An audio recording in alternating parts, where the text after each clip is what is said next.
रोहित शर्मा विराट कोहली भारतवर्षेर दुई विश्वकपजयी महातारका, भारतवर्षेर दुई प्रतिभावान सम्राट एकदिने एकई संगे निजेदेर सिंहासन छेड़े दिलेन परवर्ती प्रजन्मेर जन्य।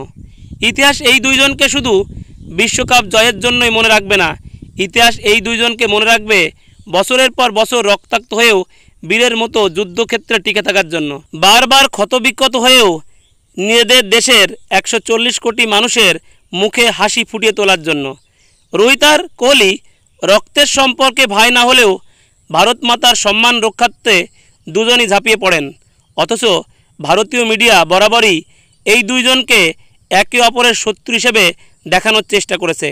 কখনো তারা বলেছে রোহিতের জন্যই বিরাট কোহলির ক্যাপ্টেন্সি হারিয়েছে, আবার কখনো বলেছে ক্যাপ্টেন রোহিত শর্মা যাতে কাপ জিততে না পারে তার জন্য বিরাট কোহলি খারাপ খেলছে। কিন্তু এই দুই ভাই বরাবরই মিডিয়াকে খড়কুটোর মতো উড়িয়ে দিয়েছেন।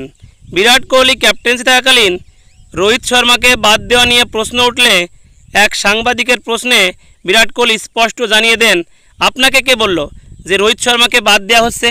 অন্যদিকে টি-20 বিশ্বকাপের আগে বিরাট কোহলির ফর্ম নিয়ে প্রশ্ন উঠলে রোহিত শর্মা সরাসরি জানিয়ে দেন কোহলিকে ছাড়া বিশ্বকাপ খেলতে যাবে না ভারতীয় দল।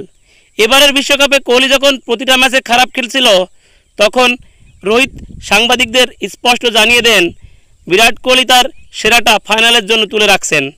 রোহিত শর্মার কথা রেখেছেন বিরাট কোহলি, ফাইনালে 76 রানের ইনিংসটা ইতিহাসের পাতায় স্বর্ণাক্ষরে লেখা থাকবে। রোহিত শর্মা 2007 সালের প্রথম টি-20 বিশ্বকাপে সুযোগ পেয়েই চ্যাম্পিয়ন হয়েছিলেন। অন্যদিকে 2011 সালের একদিনের বিশ্বকাপে সুযোগ পেয়েই চ্যাম্পিয়ন হয়েছিলেন বিরাট কোহলি। 2013 থেকে 2023 আইসিসির মোট 7টি ইভেন্টে ফাইনালে উঠেছিল ভারত, কিন্তু একটিতেও জেতা হয়ে ওঠেনি। ধোনি যেটা পারেনি, সৌরভ যেটা পারেনি সেটাই করে দেখালো এই দুই ভাই। বিশ্বকাপ ট্রফি হাতে নিয়ে বিদায় জানালেন আন্তর্জাতিক টি-20 ক্যারিয়ার থেকে। এমন নতুন নতুন তথ্য পেতে অবশ্যই সাবস্ক্রাইব করে নিন চ্যানেলটি।